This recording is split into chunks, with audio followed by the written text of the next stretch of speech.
मोदी को सत्ता से दूर करना इंडिया गठबंधन के लिए आसान नहीं। मायावती, पप्पू यादव, अवैसी और सहनी के बिना अधूरा है गठबंधन। जगन, पटनायक और केसीआर को भी साथ लाना जरूरी।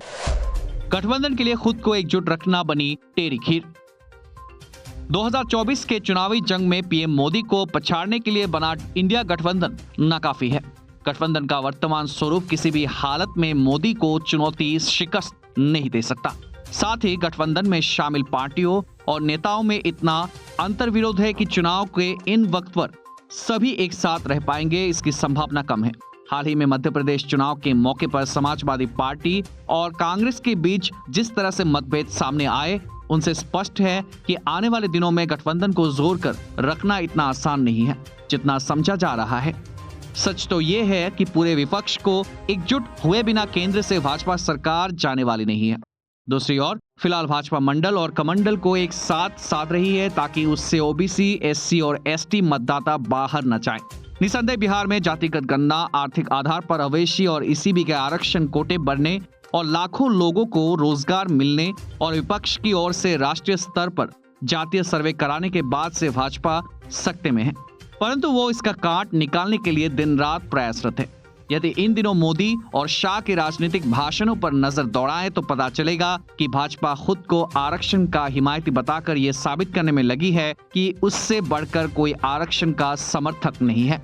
मजे की बात है कि भाजपा की ओर से आरक्षण का कोटा बढ़ाए जाने का समर्थन किए जाने के बावजूद भी स्वर्ण जातियों के लोग भाजपा के साथ खड़े हैं और अभी तक कोई संगठन इसका विरोध नहीं कर रहा है, जबकि वीपी सिंह सरकार के दौरान इसका व्यापक पैमाने पर विरोध किया गया था और पूरे देश में जबरदस्त आंदोलन हुआ था। राजनीतिक के जानकारों का कहना है कि संघ और भाजपा अयोध्या में राम मंदिर के उद्घाटन के नाम पर देशव्यापी कार्यक्रम करने की योजना बनाई है, जिसके माध्यम से सनातन धर्म के प्रत्येक व्यक्ति को इससे जोड़ने की योजना बना गई है। उस स्थिति में आरक्षण का मुद्दा गौण हो जाएगा, जिसे विपक्ष इन दिनों सबसे बड़ा हथियार मानकर चल रहा है।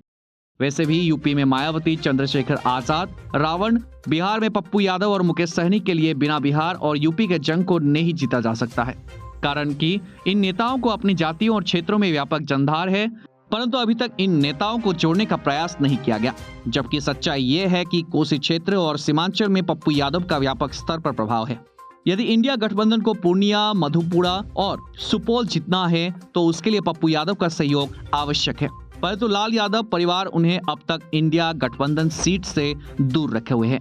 यदि गठबंधन को मुजफ्फरपुर लोकसभा सीट जीतनी है तो मुकेश सहनी के सहयोग के बिना इस कार्य को नहीं किया जा सकता, परंतु अभी तक इंडिया गठबंधन की ओर से उन्हें नहीं बुलाया गया है। दूसरी ओर गठबंधन यूपी में मायावती और चंद्रशेखर रावण को अपने साथ लाए बिना भाजपा को वहां हराना मुश्किल है। साथ ही उड़ीसा से नवीन पटनायक, आंध्र प्रदेश से जगन मोहन रेड्डी और तेलंगाना से केसीआर और ओवैसी को भी गठबंधन से जोड़ने की जरूरत है। आमतौर पर इंडिया गठबंधन के नेता मायावती, ओवैसी, जगन और पटनायक पर भाजपा का सहयोगी होने का आरोप लगाते हैं, तो क्या नीतीश कुमार और ममता भाजपा के सहयोगी नहीं रहे हैं? नीतीश के बारे में तो यहाँ तक कहा जाता है कि वो कब भाजपा के साथ जा बैठेंगे, इसकी किसी को खबर भी नहीं लगेगी। दूसरी ओर महाराष्ट्र में शरद पवार पूरी तरह दोहरी भूमिका निभा रहे हैं, तो मायावती और ओवैसी पर अकेले आरोप क्यों लग रहे हैं? कुल मिलाकर कहा जा सकता है कि यदि इंडिया गठबंधन वास्तव में भाजपा को हराना चाहता है तो उसे ईमानदारी के साथ सभी विपक्षी पार्टियों को एक करना होगा, जिसमें मायावती, ओवैसी, पप्पू यादव और मुकेश सहनी की भागीदारी अति आवश्यक है।